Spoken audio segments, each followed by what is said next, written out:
Becker sous le choc, Bernier, l'ex-procureur au cœur de l'espionnage de Lucie, Un si grand soleil 31 mars 2026, épisode 1890. Quels sont les temps forts de l'épisode 1890 d'Un si grand soleil en avance du 31 mars 2026, France 3.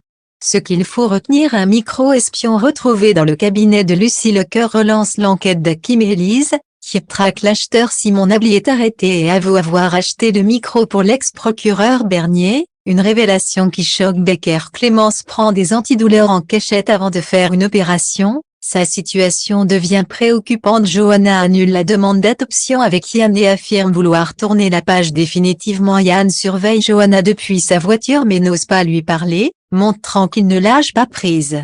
Un si grand soleil en avance, nouvelle piste pour Hakim et Élise. Malia Roman, Elisabeth en fait détonne devant Alain quand elle a Nicolas au téléphone pour la prochaine session de podcast.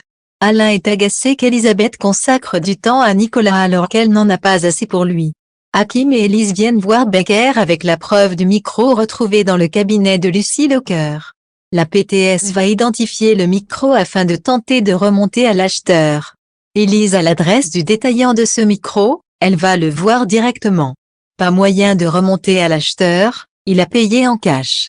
Élise va recevoir la vidéosurveillance du magasin, l'espoir reprend. Claudine est de retour de Paris après une plaidoirie. Le VAR lui annonce qu'il représente Yann Cross, le suspect de la mort de Lucie Lecoeur. Claudine se réjouit de ce dossier croustillant, Yann trompe Johanna. Cette aventure a commencé juste après le mariage. Claudine commente, la pauvre Johanna, elle doit être dans tous ses états. Hakim rappelle à Thierry qu'il est désormais son supérieur. Il lui dit qu'il lui a appris tout ce qu'il ne fallait pas faire. Marc n'en revient pas que Nicolas craque sur Elisabeth Bastide, lui qui est marié depuis 20 ans. Kira dit à Marc que face à Elisabeth, il clignotait comme un sapin. Nicolas semble les avoir entendus. David informe Alain qu'une plaquette d'opioïdes a disparu de son chariot dans les couloirs. C'est la première fois a priori. C'est pour ça qu'il pense que c'est un patient ou un visiteur. Nicolas Fourneau a son interview avec Catherine Laumière. Catherine est flattée qu'il ait pensé à elle.